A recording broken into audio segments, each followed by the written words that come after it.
Hi, Sign Story here. Today, I'm going to explain a horror film called Let Her Out. Spoilers ahead.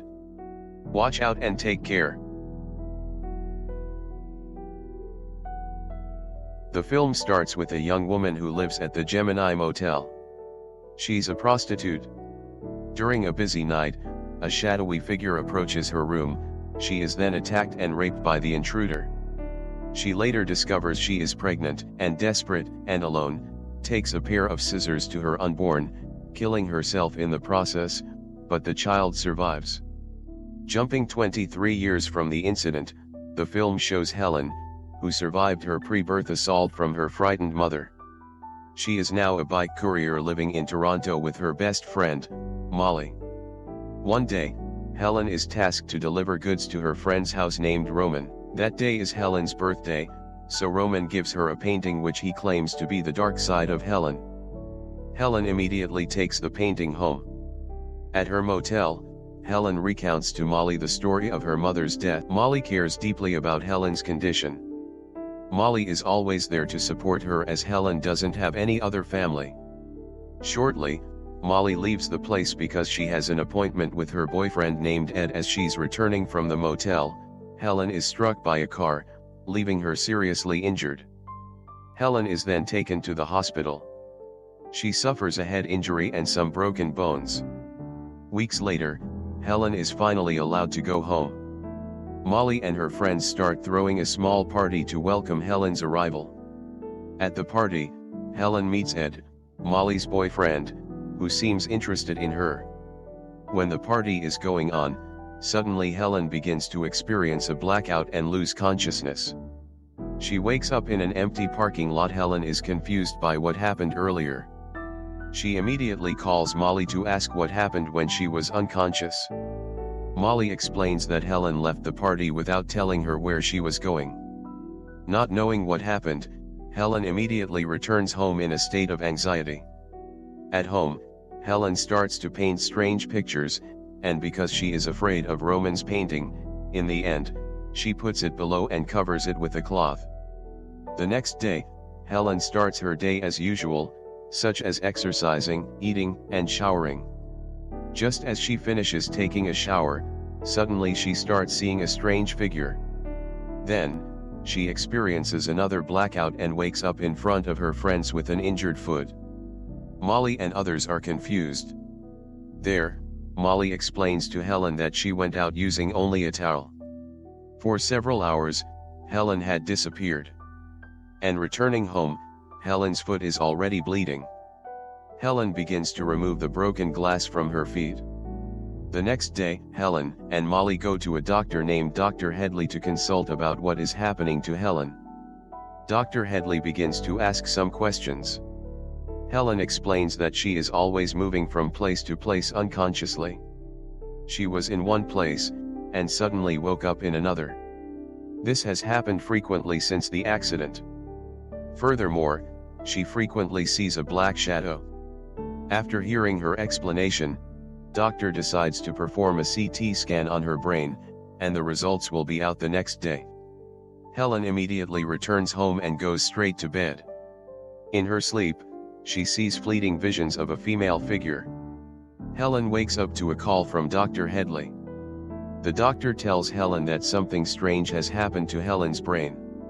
Hearing this, Helen immediately goes to the hospital. There, the doctor explains that they discover a rare type of tumor in her brain. It turns out that another person has lived in her brain all this time. Helen's mother, who earlier stabbed herself in an attempt to end her pregnancy, it turns out, was carrying twins. One of the fetuses was indeed killed in utero, but was subsequently absorbed into the skull of the survivor, Helen. The car accident Helen suffered earlier somehow activated this long-dormant twin who is now growing at a rapid rate and is responsible for Helen's loss of memory and erratic behavior. She now suffers from a syndrome called vanishing twin syndrome, an actual disorder that occurs when a twin disappears in the uterus during pregnancy as a result of a miscarriage of a twin. The twin is then absorbed into the body of the surviving fetus. This results in Helen having two different personas, Helen and her twin sister. Then, the doctor requires her to undergo surgery to remove her twin from her brain. However, she needs to wait 3 days until the surgery. Later at home, she sees the creepy painting given by Roman. The painting suddenly appears on the wall. She thinks that Molly was the one putting it back, but it wasn't. She finally decides to return the painting to Roman.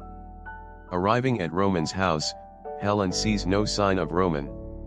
She only sees a footage on a laptop, which turns out to be Helen, who was torturing Roman very sadistically.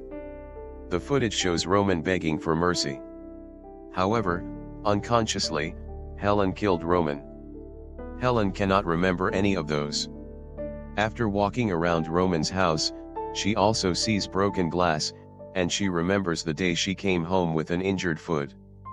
Helen is now convinced that inside her, there are two personas. Sometimes, Helen is in control of her body, but sometimes her twin is in control. Helen now realizes she is at war with her own body and mind. She rushes back home, and begins to tie her hands and feet to restrain her from going anywhere the next day. Helen begins to go out for a walk at night because she is bored at home. However, she has hallucinations and decides to go to a nearby toilet. She starts to remove her arm cast and opens the surgical scars on her hands. She is shocked to see another human finger in her hand. Then, she decides to leave that place. From behind, Molly's boyfriend, Ed, begins to chase after Helen.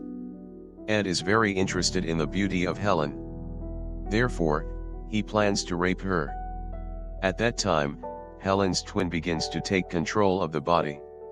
She then points a knife at him, frightening him. She immediately runs back home after regaining consciousness. At home, Molly then tells Helen to stop painting weird, scary pictures. But Helen reveals that she was not the one drawing the pictures. They have a debate until finally, Helen's body is taken over by her twin and starts attacking Molly.